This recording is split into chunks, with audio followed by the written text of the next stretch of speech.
Good afternoon, everyone. Welcome to Judson Memorial Church. I'm Donna Scopper, one of the ministers here. We welcome each and every one of you to this congregation and this church. For over 120 years, through over 20 mayoral administrations, Judson's Church has been consistent in its mission to serve the marginalized and the undeserved. It is in that spirit that we welcome our Mayor, Bill de Blasio, my distinguished colleagues in ministry, and all of you. On Saturday, we will host the annual Judson Picture the Homeless service. This service will honor people who have died on the streets this year, and people who are homeless will come in here and name them and light a candle and pray hard for when this homeless issue problem, homelessness, is over. But today we look forward in prophetic hope to the day when we no longer need this genre of gathering ever again. In God's house, Jesus says there are many mansions, and today we are embarking on a journey that will prayerfully ensure that those who we know already have homes in the mansion of God will also have them here on earth among us. Let's get going with this important occasion.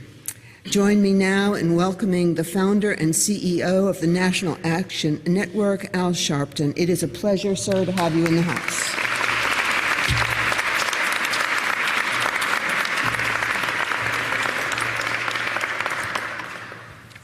On next Wednesday, we will pause and celebrate Christmas. And the meaning of Christmas is joy to the world, the Lord has come. But let us not forget that even Jesus and his earthly parents had to seek shelter. And in that spirit, he had a ministry not for those in the mansions, but for those whose manger had no shelter. We join today with this mayor and city in dealing with those that are unsheltered and those that are deemed homeless, to provide real service to them. So we are not faith leaders that just hold services, but that are faith leaders that join in being of service. It is a moral challenge to this nation that this city can now begin a journey home and be a national model of how a city has a hands-on approach to deal with a problem. Let it go forth today that under the skyscrapers that we see across the skyline as we come into this city, that there's also the moral imperative to help those that don't have a place in those skyscrapers and in those large condominiums. This administration has proven with its reaching out with safe havens, already redeeming 2,450 people that had permanent status of being marked homeless. So this ambitious program, there will be doubters, but there were doubters in Bethlehem 2,000 years ago. Faith is when you confront doubt and do the right thing. And we're here today to announce that we are raising the bar and we are challenging the doubters. And we're embracing this plan by Mayor de Blasio and others to do what is right for those that are unsheltered. Many months ago, or several years ago, we convened and formed a group called Choral of religious leaders of different faiths. And it is the responsibility of faith leaders to operate in faith, but to make the faith become flesh. One of the leaders and conveners of that has been the Cardinal. And though he and I don't agree on every issue, he did invite me for a life dream to preach at St. Patrick's. It was just on the 8th Sunday in June, and I couldn't find a Sunday that was the 8th Sunday in June. But I appreciated the invitation. So in the spirit of that, I bring to you Cardinal Dolan.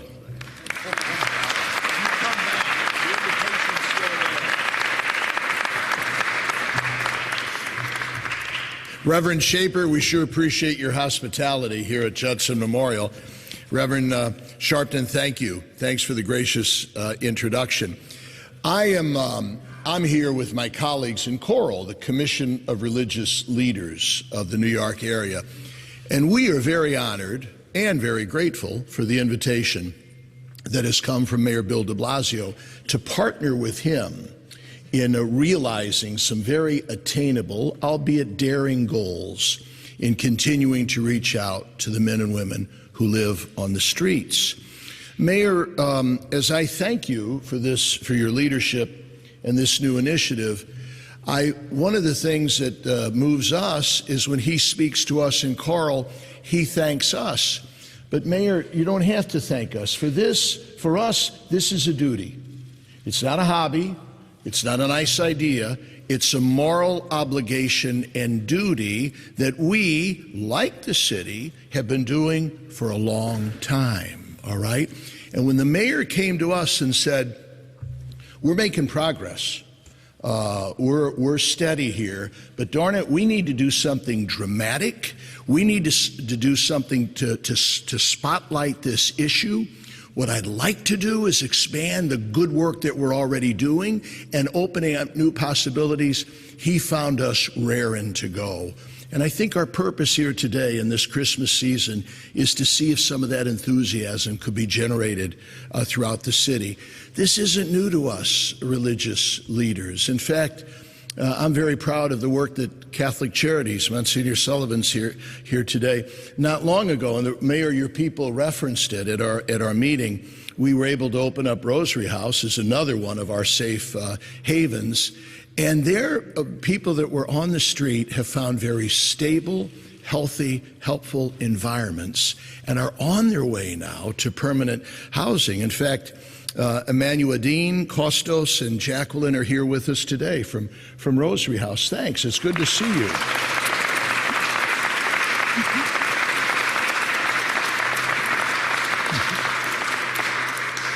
Before I have fulfill my happy obligation to introduce our mayor. Mayor, can I thank not only you, but your people. It's so good to see the people on the front lines of the housing. I hear from our homeless population that in this city, they are treated with dignity and respect, that they're not looked upon as statistics, as cases, as numbers, but as people. People with a name, people made in the image and likeness of God, people who simply want a safe and stable place to live. And you here, we met Raul, we met Steve, and we met all of you involved in the homeless initiatives in the city. And please, hear your pastors say to you, thank you. Thank you for all that you do. Mayor, you've got a good staff. So.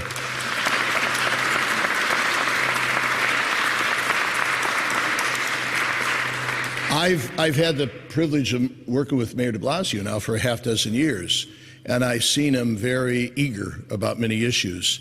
I would have to tell you that his enthusiasm for this particular initiative is particularly unique and refreshing. So Mayor, not only count on us, we're ready through Catholic Charities to place five spots at your disposal for possible safe havens. We hope that it works. Count not only on our help, but count on our prayers and what I think is the most divine and providential initiative. Mayor de Blasio.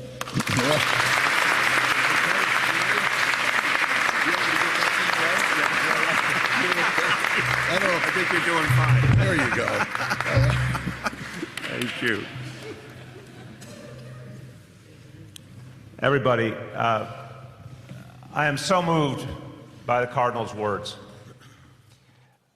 I have to tell you that he, from the beginning, has spoken to the people of this city about the humanity of those who sadly end up on the streets.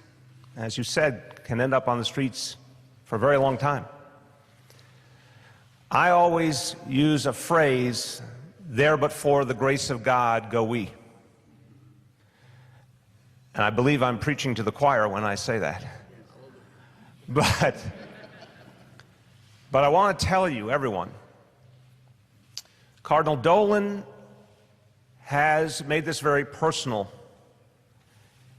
in what he said to the people of this city and to this whole nation. Because you've talked about very openly your own response to seeing people on the street and realizing that we all have to resist that sadly practical impulse to just walk by and to not see the full humanity in a person. And you, Cardinal, have been so honest, and it's so powerful in saying, wait, we all have to stop. That individual is a child of God. That individual has a mother and father. Many of them even have children of their own. Some of those children are trying to find them because that family has fallen apart. These are human beings. They're just like all of us. And they deserve our love and our compassion. And that would be true any day of the year, but in this season, where so many faiths come together in celebration and renewal, this is the time to go farther than we ever imagined possible. And that's what we're talking about today. That's what we're announcing today. We are going to do something that has never been done in this city or any city, because it's time.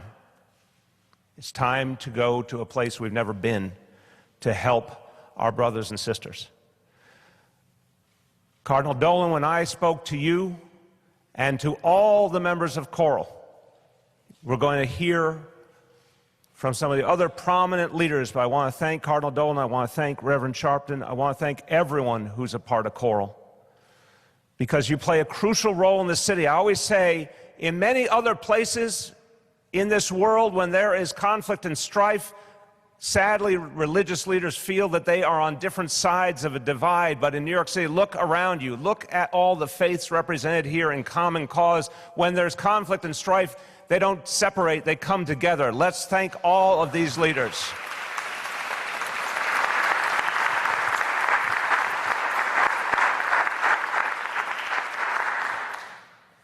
And Cardinal, when I reached out to you and I said, I'm not just telling you about an important idea. I'm not just asking for Choral to be supportive. I'm asking for Choral to be a partner. I'm asking for the leaders of these faith communities to actually open safe havens in their houses of worship and build a movement for change in this city. You instantly said yes. And your colleagues instantly said yes. So we are honored to make this announcement today. Yes, on behalf of 8.6 million New Yorkers. Yes, on behalf of the city of New York, but with the full partnership and participation of Choral. Thank you. Thank you so much.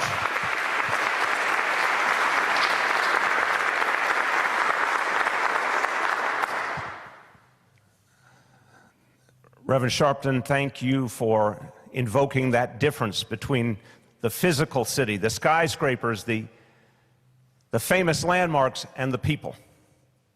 I've heard you speak about this many times. Some of our people are hurting.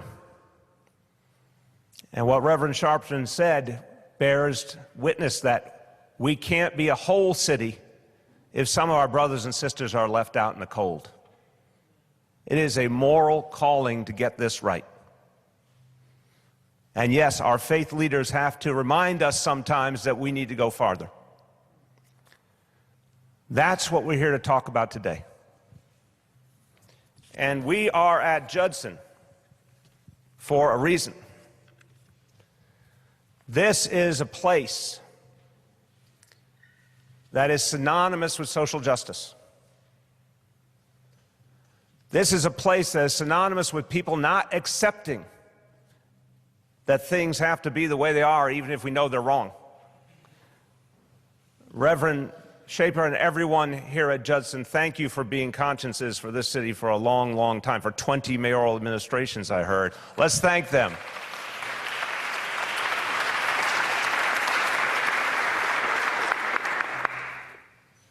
I want to start by asking everyone to think for a moment. Think deeply. When I say to you, At this holiday season, people will be gathering together. You'll be traveling. In one way or another, you'll be going home. Everyone pause for a moment. Just visualize in your mind what it means to come home. Everyone take a moment. Think about what it means to you to come home.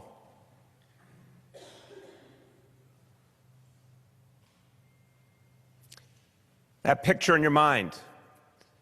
I imagine for so many of you, it meant being with loved ones. It meant being welcomed, being embraced, someplace you feel comfortable and safe and warm. Is that right? Is that what you felt? Raise your hand if you felt something like that. That's what it means to go home. Think about the fact that there are thousands of people on the streets of this city who will not have that feeling this holiday season. That what we all believe is one of the most special moments of the year for so many exemplifies that feeling of belonging, that there are still too many who will not have that feeling. And I hasten to add, to everyone here who works hard nonetheless to try and support and embrace folks who are homeless during the holidays, you do everything. Try and give them some of that feeling, and that counts for so much. But there's not a one of us who mistakes that charity, that warmth, that support for the actual reality of having a home. No one knows that better than our outreach workers. I'm going to be referring to you in a few moments because what you are doing is essential to the plan we're announcing today. Our outreach workers who go out day after day to connect with folks who have fallen on hard times, they give some of that love, they give some of that hope, but they know better than anyone. It's not the same as a home. Every one of us wants that feeling in our lives and needs it and deserves it.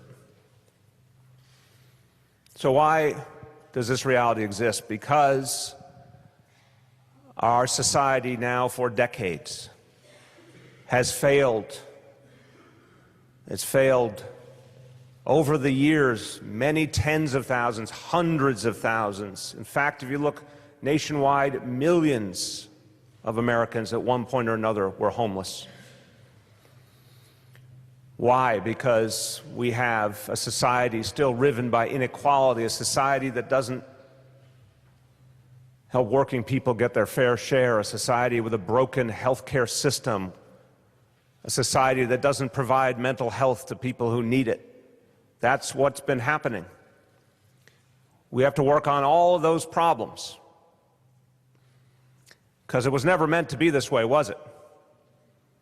I'm going to ask a simple question. It was never meant to be this way, was it? This is not what should be happening in the greatest city of the world and in the United States of America, the greatest nation in the world. This should not be happening.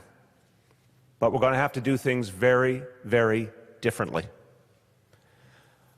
Part of the ambition of this plan is that it will require a deep connection to our fellow human beings. Back to the Cardinal's point, we can't bring people home if we don't understand their humanity and respect their humanity.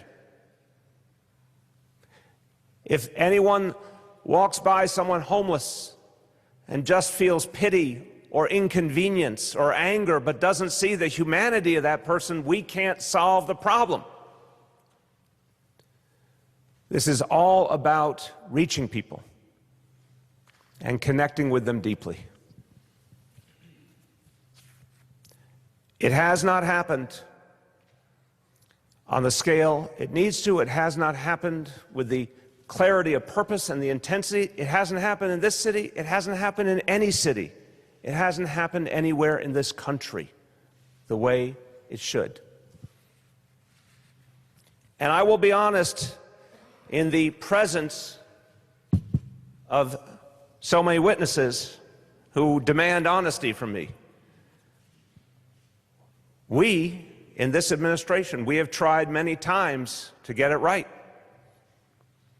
And there have been times when we just didn't succeed. Progress eluded us. Strategies we thought would work failed.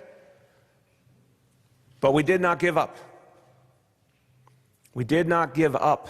We did not have the option to give up because our fellow human beings were depending on us. So we tried something new. And I remember the day I stood with Steve Banks and we announced the Homestead Initiative. And we chose that name very purposefully, everybody. Home for the very reason we've talked about already. Why stat? Because it invokes what has been one of the greatest successes in this city's modern history.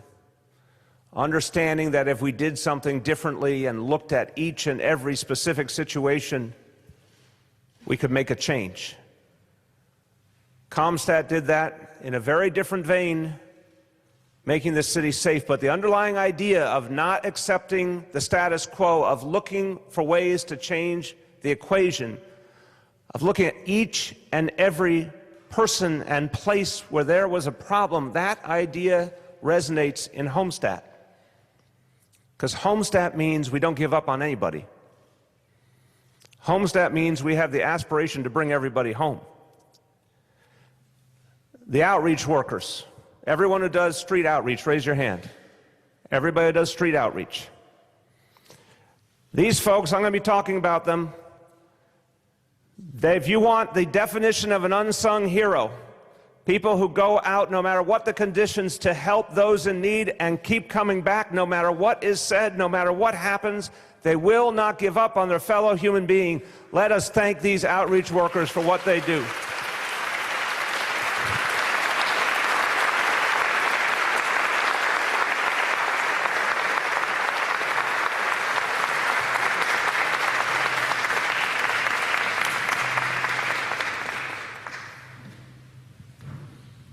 Homestead, over the last 3 years, has brought 2,450 people off the streets, folks who were homeless for a long time. 2,450 people off the streets to a place that is safe and sound and has kept them off the streets. Or these 2,450 people, their lives have changed. This is a huge victory. Homestead has worked. Homestead was an idea 3 years ago. It was never tried before on this scale. It was never tried with this intensity. It was an idea. And now we know it's an idea that worked. And so we're going to go the next step. Today's announcement, clear as a bell. There are still thousands of people who've been homeless for a year, for 2 years, for 5 years. There are even people who've been homeless and on our streets continuously for a decade. These are the folks who've been homeless not as a temporary reality, but as a permanent reality.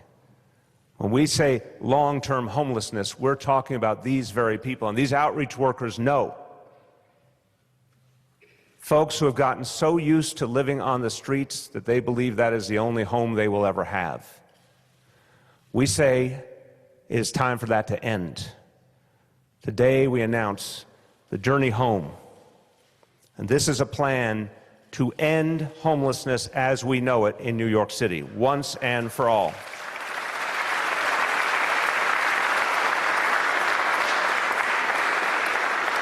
If you want to understand what it means, there are so many New Yorkers who are going to relate to what I'm about to say. Think about that corner in your neighborhood where you have seen the same man or the same woman for years and years, and that person doesn't have a home.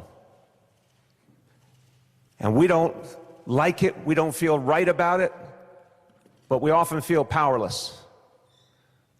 This plan says that that person will have a home.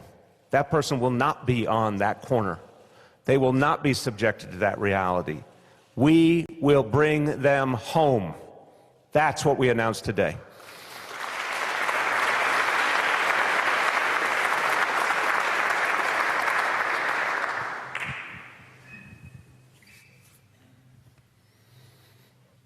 How's it going to work?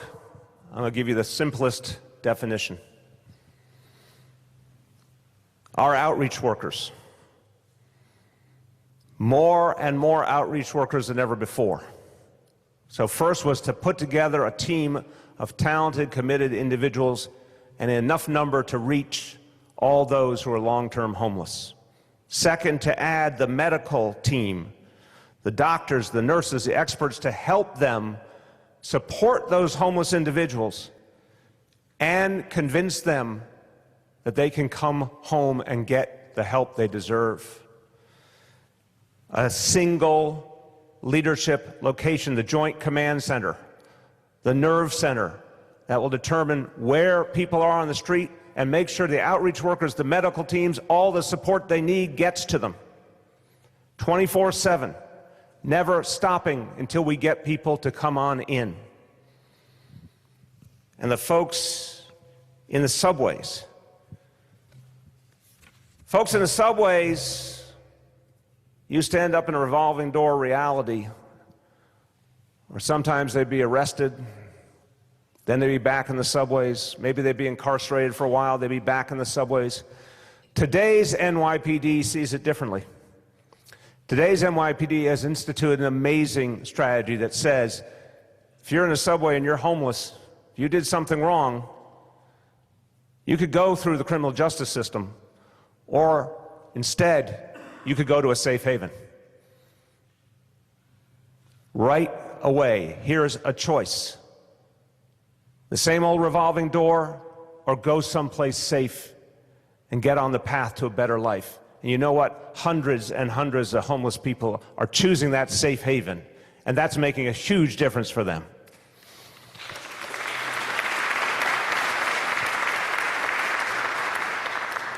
Second point, those medical professionals, I want to amplify that. It used to be that our outreach workers, there weren't enough of them.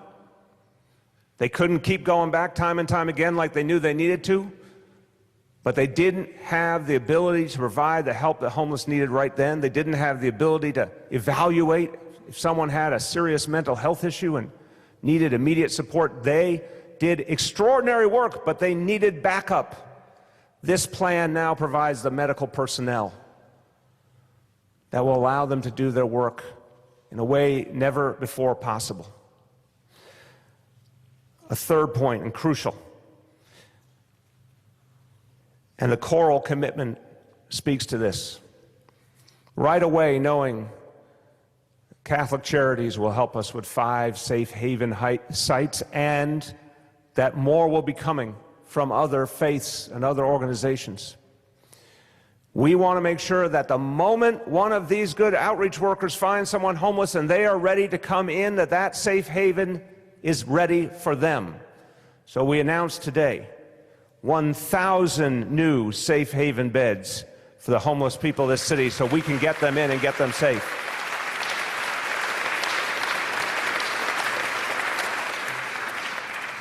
And for those who are ready immediately to go to permanent, affordable housing, the second they are ready, we announce, on top of all the other supportive housing and affordable housing already being created, we're announcing 1,000 more low barrier, meaning ready to go, ready for these outreach workers to connect people to, 1,000 more apartments to help get people off the streets.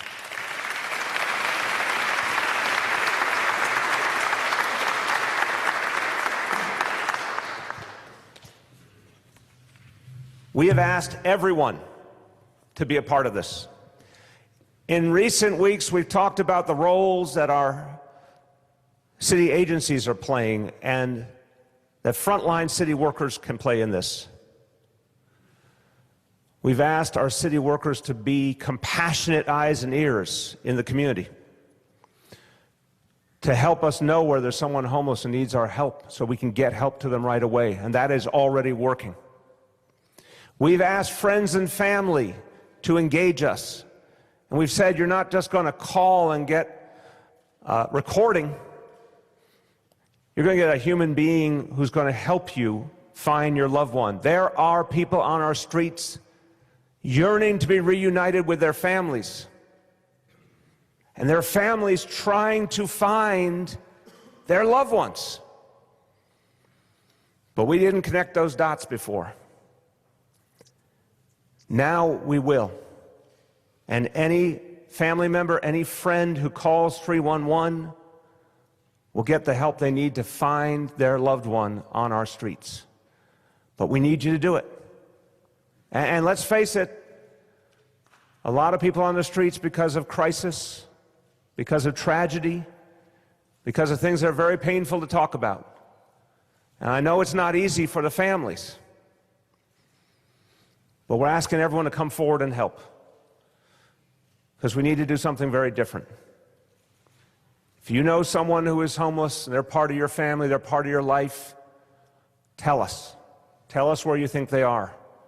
Tell us what you think would help so that we can connect with them. We're asking everyone to be a part of this. We're asking every New Yorker to participate in any way they can.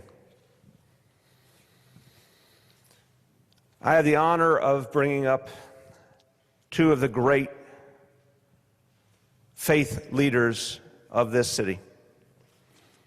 Before I do, I'm going to end with this point. Especially at this season of faith and reflection, this time where we really take stock of ourselves. Here's the question. Is it our moral duty to bring people home? I'm going to ask you again. Is it our moral duty to bring people home? Is it a challenge that we can meet? Are we all going to work together in common cause? So I conclude with this. It may have been a challenge deemed insurmountable in the past. We may not have had the tools, we may have not understood the ways, but I believe we are finally there. Let's, together, bring our brothers and sisters home. Thank you.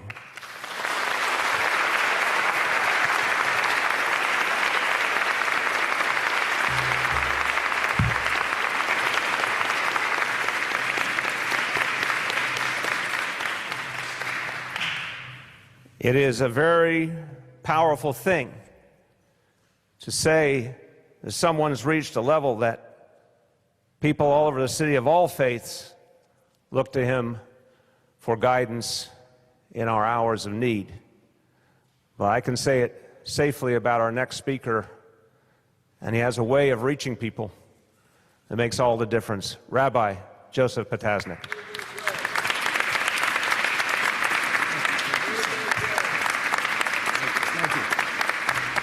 Thank you, Mr. Mayor. And firstly, to all of our Christian friends, we Jews apologize for all of the Hanukkah traffic in the city of New York, especially around Rockefeller Center. The Hanukkah menorahs on the streets that make it difficult for you to walk by. Please, it'll be over soon. Thank you so much for your indulgence. I want to say thank you to the mayor for always reminding us that in the word homeless is the word less.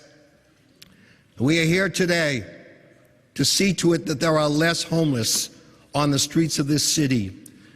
And maybe it's very important that we meet on a day when it is miserable outside, because then we can possibly imagine how miserable it is for people who don't have a home at the end of a day. It's interesting, when I was growing up in New England, you would find a church adjacent to a courthouse. And the reason I think for that image is to teach us that what we say in one place, we have to see in the other place. There is a religious tradition that a house of worship has to have windows. Once again, to teach us that what we say on the inside, we have to see on the outside. So you should know that in Jewish tradition, in the Bible, in the Torah, 36 times we are reminded to help the hungry, the homeless, those who are vulnerable. So, Mr. Mayor, together with you, together with all the faith communities, together with you, the workers, I think we have formed today another denomination. We call it communitarian. All of us belong to one community. Years ago, when I was a pulpit rabbi, shortly before a bar mitzvah, young man turning 13, he walked over to me and he said, "Rabbi, I got to ask you a question. You always talk about helping those who need us, helping the homeless. What are we doing about it?" And that inspired the opening of a homeless shelter in Brooklyn Heights. And as my mother would often remind me, when I would say to her, "There's someone at college, can I bring him home?" I never said, "Can I bring her home?" I always said, "Can I bring him home?" Because his family lives far away. She said, "Joe, you always remember that there's room for one more." That's why we're here today, to strengthen the Safe Haven program, to say that there is room for one more. This has been a very difficult week. Some of us were in Jersey City yesterday. Sadly, there are those in this world who seek to extinguish life. Maybe this time of year, when we celebrate our respective festival of lights, we have an obligation to bring more light, more love to those who need us, because we are one community, we are one family. Thank you very much.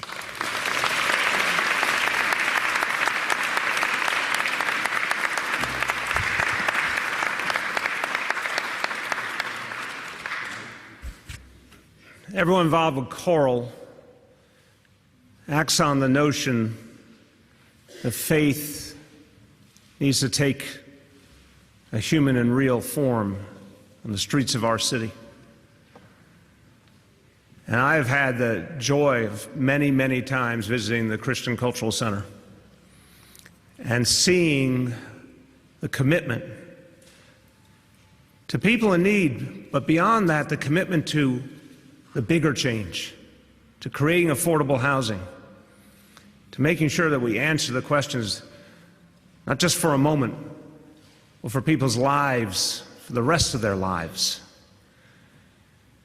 So that idea of taking faith and making it real and making it permanent, ensuring that someone who is homeless today has a permanent home tomorrow, that is an idea that resonates with our next speaker, the leader of the Christian Cultural Center of Brooklyn, Pastor A.R. Bernard.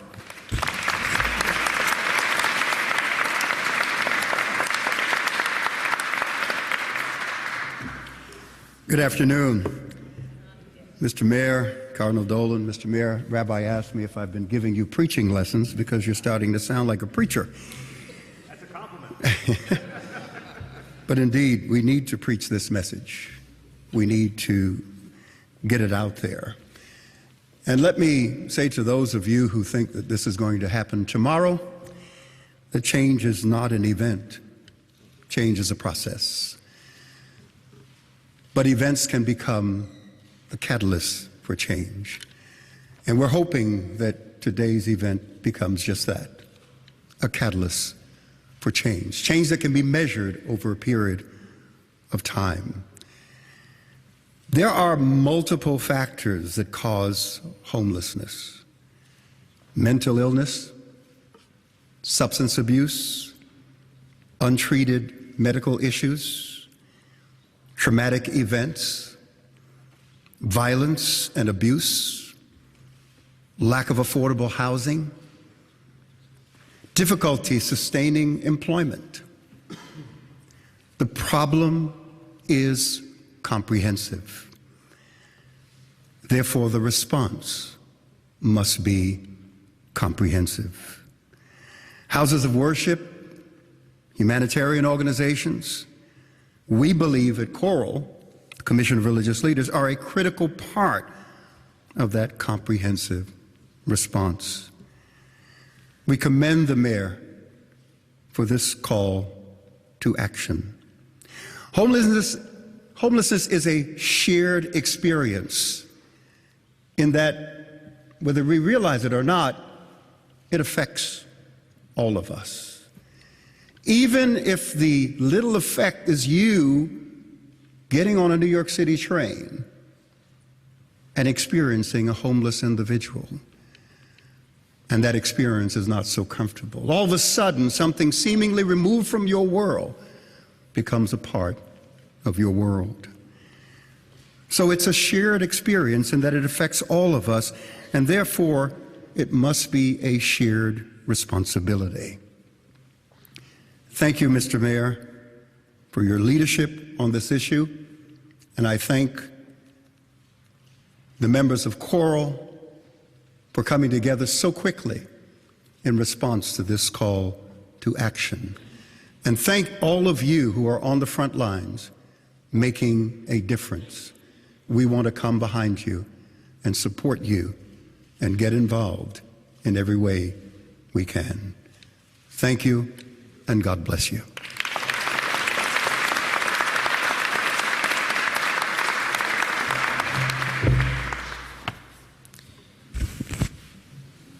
In a moment, we're going to turn to our colleagues in the press, but I want to conclude for everyone with this point. The season reminds us. The season reminds us we are our brother's keepers. It's as simple as that. And our sister's keepers. The season reminds us our fellow human being is in need. It's on all of us to find a way. Everyone can help.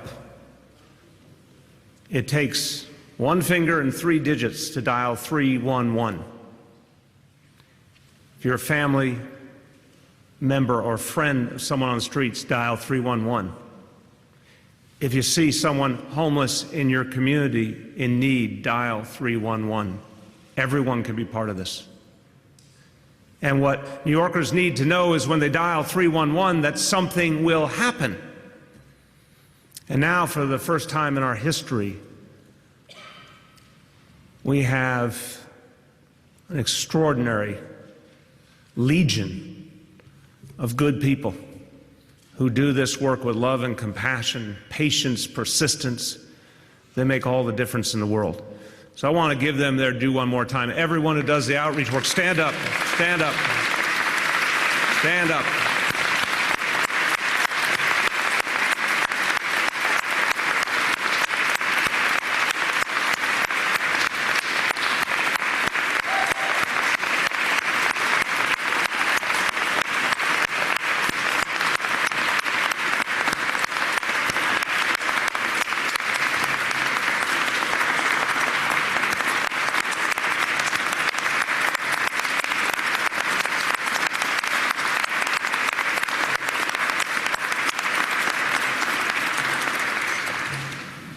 And I want to give some credit where credit is due to members of this administration who have been working so intensely on this plan, on our command center, on deepening our outreach efforts. I'm going to say their names one after another. I want you to applaud for all of them. Deputy Mayor for Health and Human Services, Raul Perea-Hensi. Dr. Mitch Katz, CEO of Health and Hospitals. Dr. Oxiris Barbeau, Commissioner of Health. Commissioner of Community Affairs, Marco Carrion. Social Services Commissioner, Steve Banks. Parks Commissioner, Mitch Silver. Emergency Management Commissioner, Deanne Criswell. Thrive NYC Director, Susan Herman.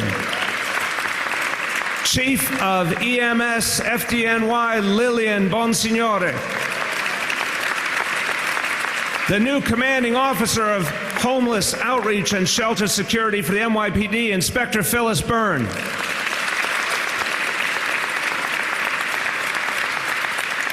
And to all the choral leadership, all who have spoken, and also Bishop Victor Brown, Imam Tahir Kukiki, Reverend Q. English, Elder David Buckner, Reverend Herbert Daughtry, Rabbi Michael Miller. If I failed to mention anyone, I hope God will forgive me. And you can hand me a note. And elected officials who have really stood by this effort to help the homeless and have helped us strengthen it time and time again. State Senator Brad Hoylman,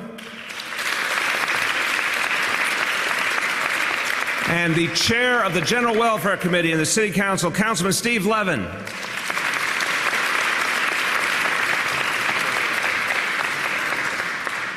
We are going to do a quick logistical thing here. The outreach workers, everyone, if you could, thank you, if you could stand up and move over to that side, and members of the media come up into their seats. We will proceed into the press portion of this gathering. And you can applaud for the outreach workers while they do it.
Okay, church is back in session, Cardinal.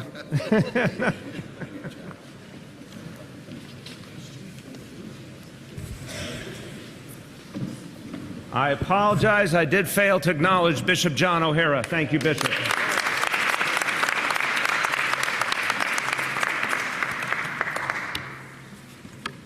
Okay, we're going to take questions now on this announcement today. Courtney.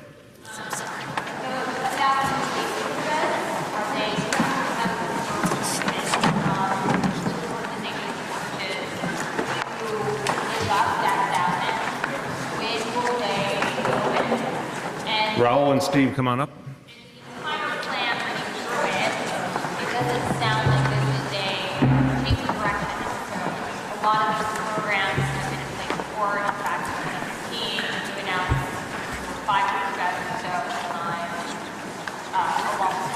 Okay, we got several different pieces. Let me try and quickly piece them apart. We have a commitment from Catholic Charities for 5? Can I hear 5? 5. See, that was 6. No, 5. Cardinal Dolan, Monsignor Sullivan committed to 5 new safe havens.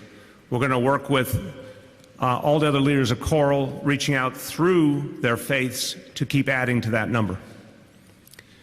The number of beds we need is 1,000. We're absolutely confident with the help of Choral we will get there in the course of these next 5 years, and obviously as soon as possible. In terms of your second point, and Deputy Mayor and the Commissioner will add, when we announced Homestead, it had never been done before, and we honestly knew we were taking a big chance trying to put that much people power and that much of an operation into place to try and get people in. We did not know.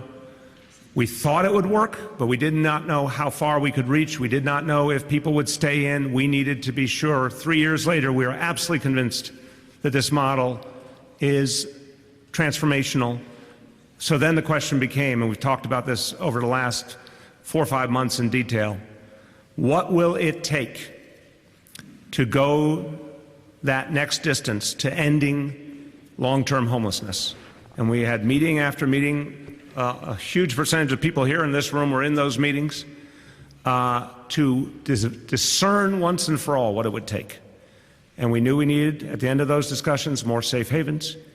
We needed those low-barrier, affordable apartments. We needed additional outreach workers. We needed additional medical staff. This plan is the culmination of all of those discussions, and we believe this is literally the resources we need to end long-term homelessness in this city. It's as simple as that. Would you like to add? I would just add to that. When we announced Homestead, there was skepticism about whether it would work. And the more than 2,450 people that have come off the streets and remained off the streets tell us that that approach will work, and these additional resources is now going to allow us to deepen that approach.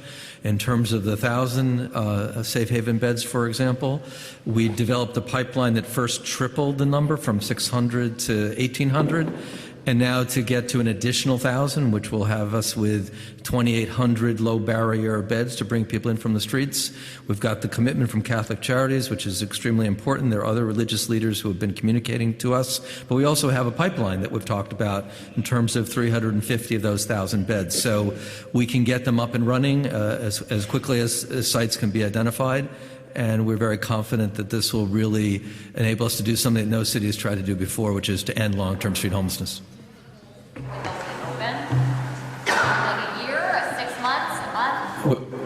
It's on a rolling basis. As soon as we can identify a site and get it up and running, we will bring it on. And for the sites that are already in the pipeline, we believe that we can bring those on within the next year or so. The current beds now, the 1,800, are they always at capacity? I think the challenge that any outreach worker will tell you is it's not whether we have a bed, but whether we have the right bed. And that's one of the things that we've learned in what it took to get the 2,450 people off the streets. We may have a bed for somebody, but it's in a different borough, or it's not in an area where the person would feel comfortable coming in from the streets because their comfort zone is defined by being in a particular area. So a priority for us is to bring on more beds in the places where we've identified a great need for additional resources to bring in more people. One more point on this, because I want everyone to be able to visualize the safe haven. Typically, and Steve, you'll amend if I get anything imperfect. Safe haven is often 25 beds to 50 beds. You're talking about a pre-existing building that's already outfitted to be able to be residential, or something that can be easily converted, say, a community center in a faith institution. So that's why these things can be moved quickly. Obviously, the resources are there to pay for the staffing, the support, the professionals that we need. But this is why, unlike some bigger facilities, the safe havens work in large measure because they're smaller, they're more intimate. They have a sort of a host community that helps us. That's why it doesn't take so long, actually, once we find a location. And to use the example of Catholic Charities, who are our partners in so much of what we do, they know exactly how to work with the city. Once they find a location, it's going to be seamless getting it up and running. Go ahead. Mr. Mayor, from your division, if I may address Dr. Hans Parent. Herrera, Hans, I'm sorry, I didn't have that. Raúl, es más fácil. Doctor, la pregunta sería los nuevos apartamentos, estos 1,000 apartamentos que abre el alcalde, ¿de dónde salen? Y la otra pregunta sería, de toda la propuesta que ha hecho aquí el alcalde, su experiencia, ¿cuál cree que es la que va más a funcionar? Buena pregunta. Los 1,000 apartamentos vienen de diferentes lugares. Lo que estamos tratando, como acaba de decir el alcalde y Steve, es encontrar varios lugares en diferentes partes de la ciudad para que se distribuya de acuerdo a dónde encontramos mayores necesidades, mayor número de personas que necesitan el lugar. Entonces, esto va a hacerse poco a poco. Los que se llaman low barrier son los que más pronto van a salir listos, y entonces después nos toca a nosotros saber exactamente cómo distribuirlos. Now you have to do it in English. So sorry. The question was how are we going to do with the 1,000 apartments? And I think Commissioner Banks alluded to some of the safe havens, finding the right locations. We have identified 23. 350 beds. But 23 locations of high need across the city for where the safe havens can be.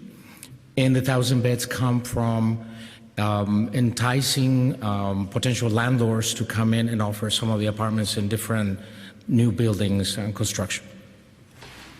So Mayor, I'm wondering about the overall cost of the program, but more specifically, if I understand the permanent units correctly, that there won't be a requirement that the tenant have a job.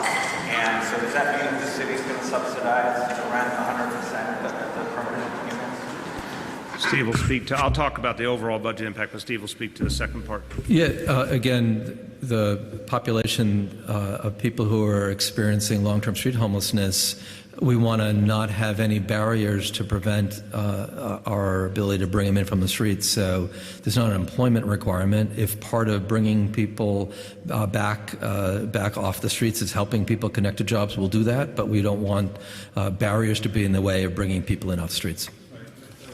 Is it the city that's going to pay? Correct. Correct. The team can go over all the details with you, but and I know there was a briefing earlier, but the simple way to think about this is we consider it a very, very high priority to end long-term homelessness. It was impossible to imagine that the city of New York could do that in previous years. It's actually achievable now. So it becomes a high budget priority. For the current fiscal year, it will be a limited budget impact, but for the next fiscal year, it will be an impact approaching $100 million. And we will have to find other savings and other ways to offset that. But again, I can't think of a better and more important thing to focus on in our budget. Marcia. Mr. Mayor, I wondered if you could walk me through the numbers. You say that you plan to end long-term homelessness in 5 years, and that's 3,600 people. No, 3,600 people. Not every one of those is long-term homeless. Some people, I want to make sure everyone understands this.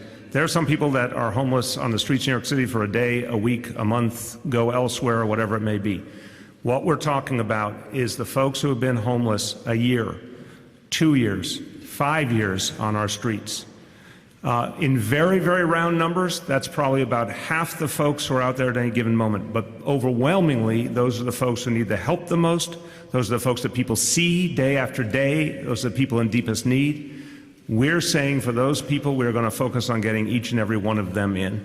So is 1,000 safe haven beds, 1,000 apartments enough so that at the end of 5 years, New York City residents will no longer see street homelessness? Again, what we're saying, it's enough to get everyone who's long-term homeless off the streets. Yes. It's not, we are not saying here, I want to be 100% clear, we're not saying you will never see another homeless person. We are going to keep working for that day too. But what we're saying is the people that we have known year after year to be in need, who have been out there in some cases effectively permanently, no end in sight, we now know we can get those people in. We're going to focus on them. If someone else shows up for a brief period of time, we care about them, we'll try and help them, but that's not the focus of this plan. This is about long-term homelessness, which is the real underlying scourge here. And if I could just do a follow-up, the Coalition for the Homeless is concerned about your reliance on the NYPD to go out with their teams and to deal with the homeless on the subways and other places.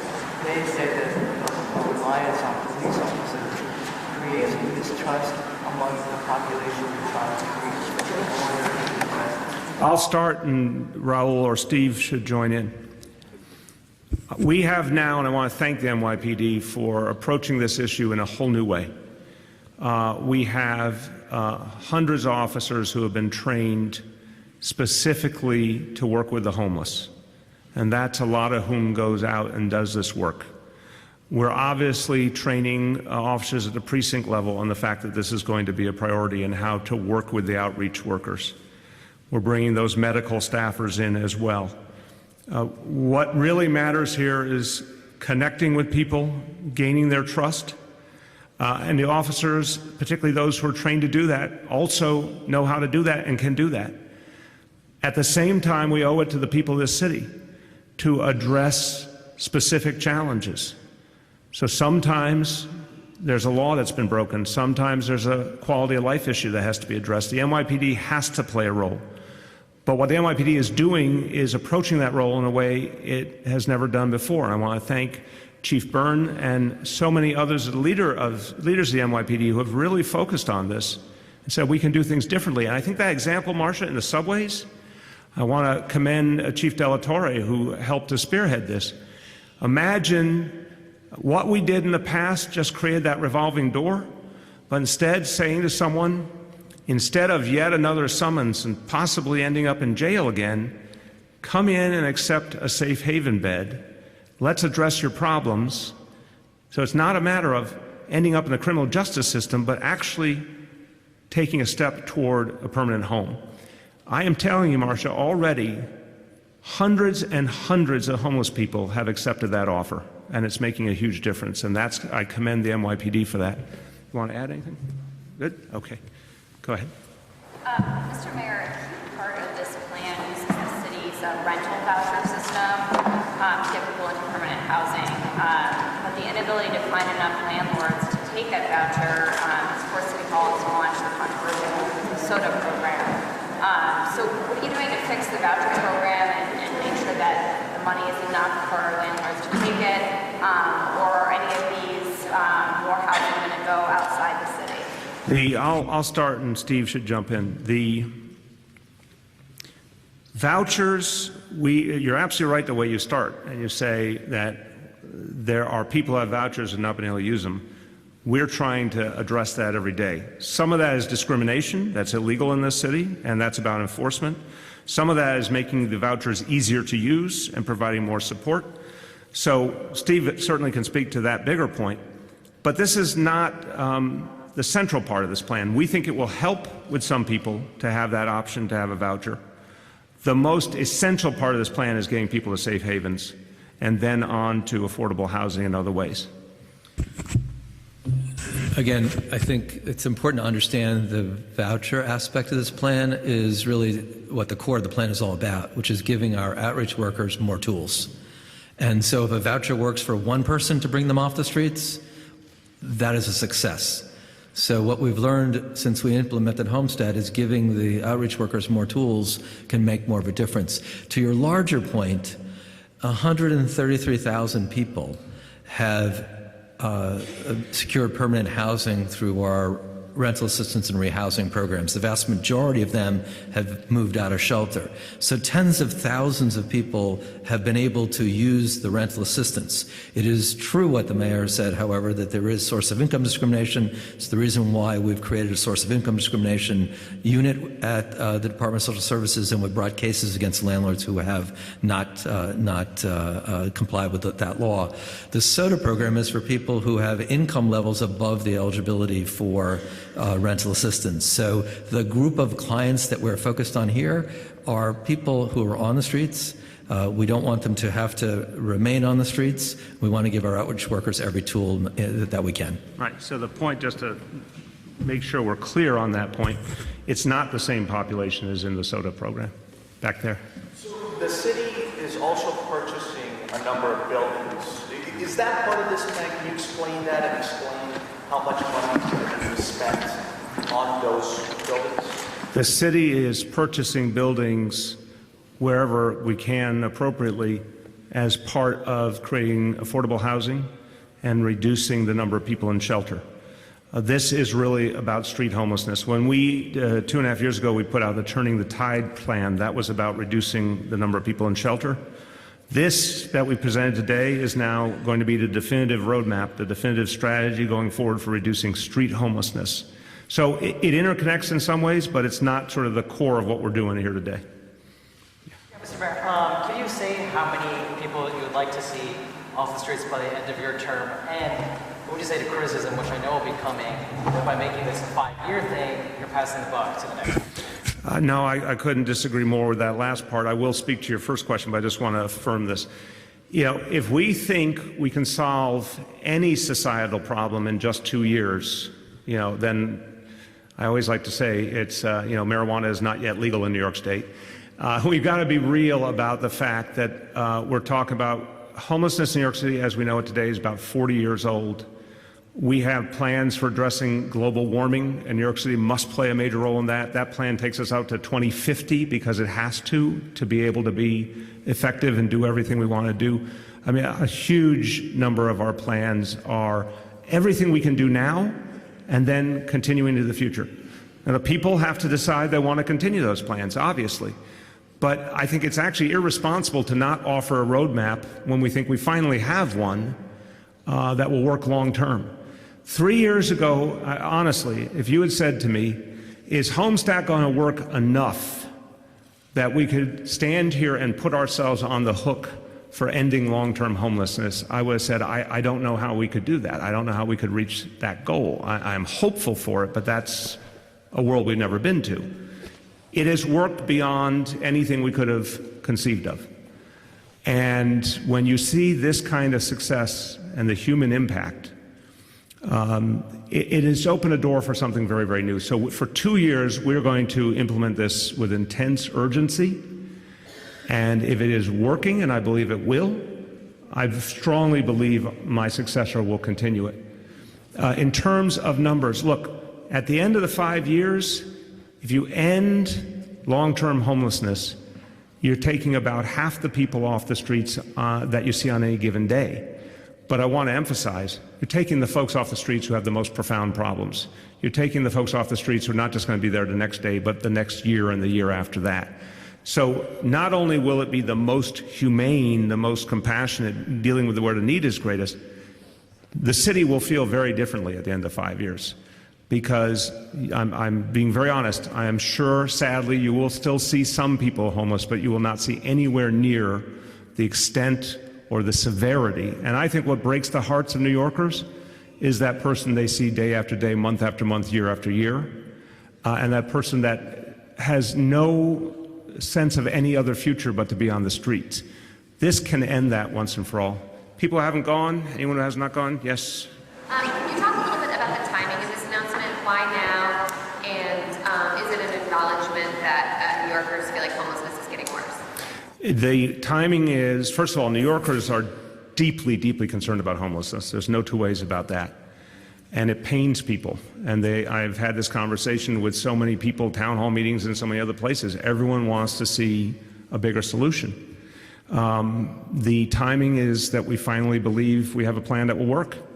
When we announced Turning the Tide 2.5 years ago, we believed we had the definitional approach to reducing the population in shelter once and for all. And I said back then that was going to be a long, long battle, but we could get there. Now, because of the success of Homestead, and because we've called together the agencies over these last months and tried to see how much farther we could go, I have to really commend all the leaders here. Every single one of them has made it their business to reduce homelessness. Doesn't matter if it's health and hospitals or parks or sanitation, everyone considers it their responsibility to help, and they've been helping in amazing ways. We didn't have that before. We didn't have the notion of a single command center, which we're going to take you all to in the coming weeks, to show you how different it is that literally each and every hotspot, each place where there's a person in need, now will have a direct and immediate response. We didn't have that approach before. So we're announcing it now because we finally believe we have an approach that will work. Who has not gone, please? Is there a cap to how long a person will be permitted to live in an apartment without having a job, or is it indefinite? Depends on the situation, obviously.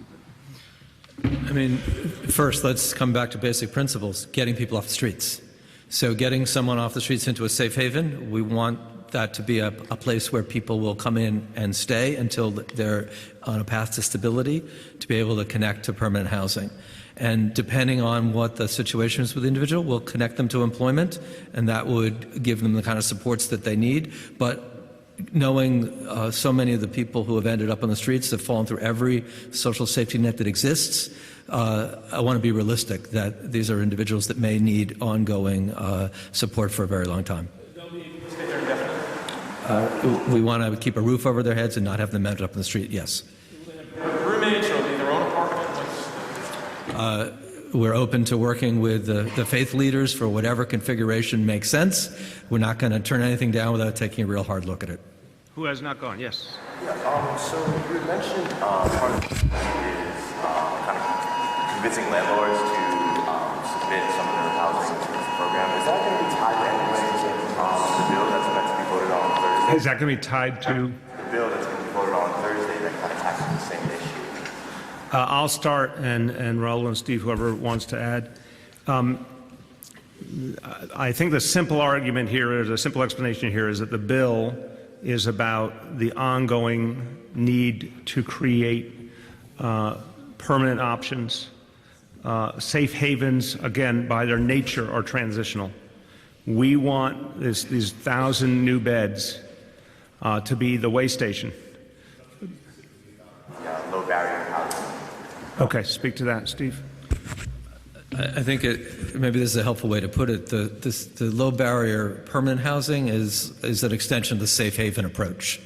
And initiatives involving homeless set-asides is focused on a much larger context. This is very much focused on human being by human being. What's it going to take to get them off the streets on a pathway to greater stability in their lives?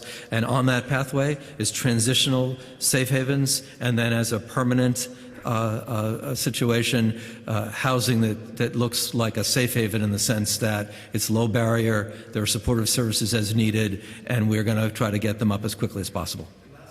You mentioned the $100 million number. Is that on a per annual basis over 5 years, or can you break that down? It's the fiscal initial, and again, will be in the budget that will be announced in January. We'll refine that number. So that's an approximate number for the following fiscal year, not the current year. The current year, again, will be a relatively small allocation. But in January, we'll define that number very specifically, and then what it'll mean for additional years. But what I feel comfortable telling you now is for the next fiscal year, fiscal 21, approximately $100 million investment. Who has not gone? Not gone. From Jersey State. Okay. Is this about this topic, just to clarify? It is. Okay. Mayor Fulton from Jersey City tweeted that with regards to this plan, we are joining a lawsuit from New York against New York City. He says with regard to this plan specifically, the mayor's plan is not solving the problem that is advocating responsibility. I haven't talked to him, and this plan obviously has been, I don't know, respectfully, I believe you are relating what you believe to be true, but I know Mayor Fulop enough to know that if he hasn't been briefed on this plan, he wouldn't assume the details of it. So I look forward to talking to him about this plan. I think the obvious reality here is if the City of New York is saying we are making a commitment that the city has never made before, we're going to end long-term homelessness. You've never heard those words come out of the lips of a mayor. We believe we can do it now. I don't blame my predecessors for the challenges they faced, but we now believe we can end long-term homelessness. I am sure when Mayor Fulop hears this plan, he will see how substantial it is. But as to any kind of activity by any city legally, I answer the same way I have. We're going to work with all of our fellow mayors, county execs, anyone who wants to try and find a solution to the homelessness problem. It's a regional problem. It needs a regional solution. And, of course, we're going to defend what we believe are constitutional rights in court. Who has not gone? Not gone. Anyone not gone? Yes. Mr. Mayor, the Archdiocese has a network outside of New York City, Westchester, Putnam, where they have Archdiocese schools. Have you considered discussing with the Archdiocese about going into other counties that they have a reach? I think the central focus right now with Archdiocese is to focus on safe havens and getting those up and running in the 5 boroughs. We have not had a discussion about properties outside the city. Who has not gone, last call, not gone, way back there. Mr. Mayor, your administration has presented several plans to address the homelessness issue in the city. The fact that you're presenting plan after plan, does it indicate that this is an evolving problem that you constantly have to adjust to? And what does it say about the previous plans that we still sit here with such a crisis on our hands? It's a couple of things. I think you're absolutely right to say it's an evolving problem. And again, we need to be blunt and honest in this city. That homelessness results from a variety of factors. Originally it was because people were dumped on the streets out of mental institutions that were scandalous and horrible, and we were promised halfway houses and promised support from the state of New York, and it never came. So it began with just thousands of people being dumped on the streets. It continued with prisoners being dumped from prisons onto the streets with no support. And folks with substance abuse problems with no place to go. And the shelter side of the equation is entirely different. As I've said, that's more and more working families. But the street side of the equation has sustained over decades, tragically. And what we have found is we've tried different strategies for a long time. We didn't see the kind of impact we wanted until Homestead. That was 3 years ago. We had to make sure it worked. It has worked. It has worked beyond anything we could have seen. I mean, 2,450 people is a staggering number of people to bring in and keep in. So this plan is based on a strategy that worked and now can be made really a big long-term solution. Turning the Tide was based on a group of strategies that we had not tried before as a city. We're now implementing them. We believe that's working. It's going to take time, and I said it the first day. But those new shelters are being built. We are moving people closer to their home communities. We are ensuring that more and more people get to affordable housing. What's the total number now? 133,000. 133,000 since the beginning of this administration who were homeless have gotten to permanent affordable housing. So those pieces are moving forward, and it will ultimately bring down the shelter population substantially. So huge problems, yes, adjustments, but this is a plan actually based in fact. The power of the Homestead Initiative and what it's proven. Anyone who's not gone, last call, not gone, and we'll go back and do some more. Go ahead. Just a quick question, since it is interconnected, I wonder if you looked at some of the buildings that the city is purchasing to turn into homeless shelters or homeless apartments for homeless, and specifically by Mark Irgin, purchasing it from them, about $40 million being spent. If you looked at the condition of those apartment buildings, why the city would go on and purchase those apartments, given the condition that they're in. So a little context is important here. The cluster program began under the Giuliani administration. At its high point, there were 3,600 units in that program. We said we're going to end it. We're on track to do that, and one of the strategies that we have employed is financing the purchase of buildings by trusted not-for-profits to then make those units permanently affordable and upgrade the conditions. We're still in the midst of negotiations about those buildings, and obviously conditions are always an issue as part of the negotiations. But at the end of the day, we have potentially hundreds of people who will end up in permanent housing as a result of these continued transactions that we're doing. Stay tuned. We're going to keep doing them as we said we would. Marcia. The commissioner said that people who are going to go off the streets on the right that. So my question is, where is the right that, and where will you concentrate? Will there be safe havens so that you can We'll let Steve speak to the how to define where the right bet is and where we need it most. You know, there are communities that we can all see in parts of Manhattan where people who are on the streets have been there for a long time. and offering a bed to someone there that's in the Bronx is not going to bring someone off the streets. Similarly, there are parts of every borough where we could use additional safe haven beds. First order is we will continue to evaluate the proposals we've got in the pipeline for 350 beds, and we're going to work with Catholic Charities and all of the faith leaders about where they can identify them.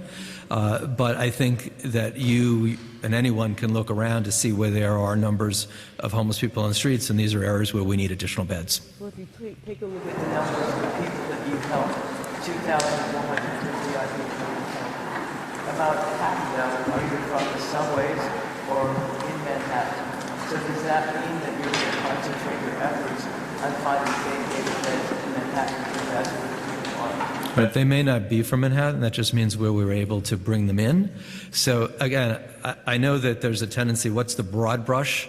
The way we've gotten the more than 2,450 people off the streets is by not taking a broad brush approach, but by taking an individual by individual approach. That's what's been missing for almost 40 years, and that's where we're having success for the last 3 years. Go ahead. We're going to do a few more. Go ahead. Yeah, Mr. Mayor, in late 2015, the administration announced a collaboration with religious institutions, including the Archdiocese, to create 500 safe haven beds. And about a year later, only 72 were up and running in religious institutions. And one of the reasons cited was building code issues in religious institutions. So I'm wondering, why would it be different this time, and have you addressed those issues? Everything is different over the years. So houses of worship, I know this from working with so many of my colleagues. 1 year they may not have a space available, and the next year they may. That fits particularly well. Anything that we need to do to address building issues, we're always going to make sure the facilities are safe. We're going to stay to the law, but the buildings department is another example of an agency that's been front and center over these last months in these strategic meetings, playing its part in trying to address issues in a way that wasn't true before. So I think we've learned some important lessons about bringing literally every agency into it, and problem solving in regular meetings where we have a situation like that needs to be done. I feel confident that we can continue to resolve those issues and continue to get more safe havens. And all of Coral now is going to be activated to find us sites that we didn't have before. Okay, a few more. To follow up on that, how many beds are in religious institutions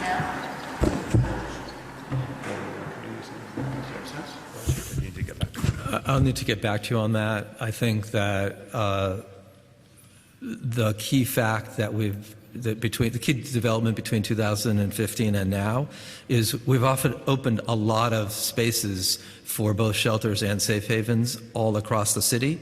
And I think that the ability to do it has been enhanced since we originally began on this effort. But we'll get back to you on that number. Last two. Mr. Mayor, you said that you believe this will be a reality, but you only have 5 amendments so far out of all the faith leaders behind you. The city promised 90 new shelters.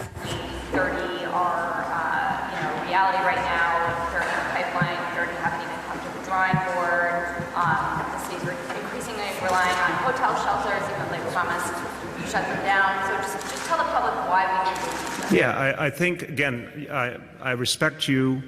I will not be surprised ever if your question has a certain approach to it. Talk about glass half full or glass half empty.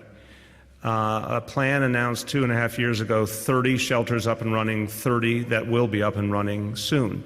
And the remainder, we believe, will be up and running in the time frame that we laid out. And this is not easy to do. Let's be clear, we have dealt with all sorts of challenges getting these shelters up and running, but they continue to get up and running.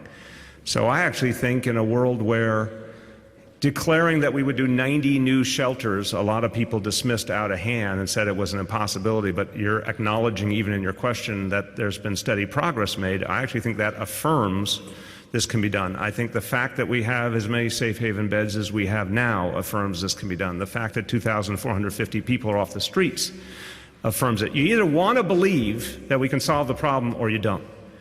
So this is what I say to all the doubting Thomases. You could keep doing what we've done for years and years and years, and if somehow that satisfies you, God bless you. But We are actually saying we believe we can solve long-term homelessness. We've never been able to say that before. This is actually based on innovation, experimentation, trial and error, yes, but actual results. 2,450 human beings who now are off the streets, who used to see the streets as their only home. That's why we're confident. Go ahead. What is the total approximate 5-year cost of this program, and what's the total approximate 5-year cost? You said $100 million for FY 2021. What's the approximate cost? That will come out in the January budget presentation. We're refining that now, and it will be part of that presentation. Can you just say in broad strokes what that $100 million pays for? Sure. Do you want to review it? I can do it, but you think you can do it more eloquently? Well, again, we're not going to do itemizing here. We'll follow up with you after. We'll give you broad strokes. Pays for the cost of operating a safe haven bed, pays for the cost of operating a low barrier permanent housing unit. It pays for the expansion of our outreach workers. We've now tripled the number of outreach workers that we have, and it pays for a number of the technology enhancements that we have, both with the command center and in giving the Street Smart capability to our outreach workers. Can you define those terms? What is a low barrier bed? What's a safe haven? So a safe haven is, and I think there's a footnote in the report that gives you a very concise definition, but in common sense terms, safe haven is a place that's operated by a not-for-profit. Our street teams have found them to be very effective in bringing people in off the streets because there are low barriers, and there's an array of social services and other supportive services that are provided. We're taking that approach now to our permanent housing model to essentially build on safe havens, to have a safe haven approach for permanent housing apartments for the same group of clients. Okay, and there'll be further detail provided. I want to thank our colleagues in the media, thank all the commissioners, all the leaders of agencies, everyone from the agencies for the good work you do, and especially thank the faith leaders for being with us, and we'll stick around in a moment for Off Topic. Thank you, everybody.